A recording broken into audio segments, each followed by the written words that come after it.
Here's the Subaru Forester. Let's go ahead and get started. Open up the driver's side door. Right over there is a primary hood release lever. Pull it in front of the vehicle. Right below the Subaru emblem, put one finger over there and then push it left. While it's pushed left, lift up the hood.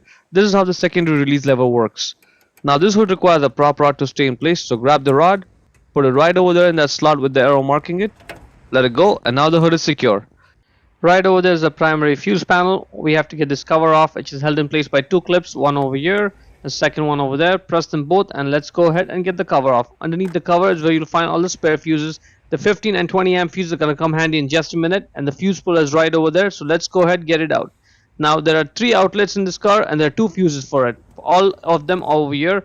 Pull this and then pull it out. We'll be focusing on the two fuses right there, 20 and 15 amps, and the idea is that we'll be pulling the fuses. If it's bad fuse, we'll replace it with a spare fuse, and that's very likely what the issue is. Let's start with the 20 amp fuse. This one fuse controls two outlets, the one that's outside by the cup holder and the cargo outlet. One fuse, two outlets. This is good fuse because see, the center part's not broken. If yours is broken, then that's a bad fuse, and that's very likely what the issue is. And if that's so, let's go ahead, get the 20 amp spare fuse and let's put it back in the original position, but let's also make sure this is good.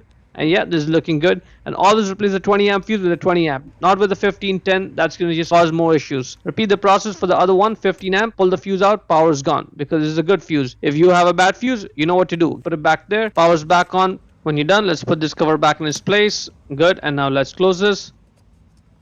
Put the fuse puller back in its place. Put the cover back in its place. And that's it. Pretty much it. To close the hood, first push on it, get load off the prop rod, get it out of that slot, put it back in its place, lower the hood, and slam it shut. Hope you found it useful. Before we go, let me give a quick shout out to Naya Motors Inc. for letting us use the car today to film the videos. They are a used car dealer here in Ottawa, Canada. Check out the link in description for their entire inventory.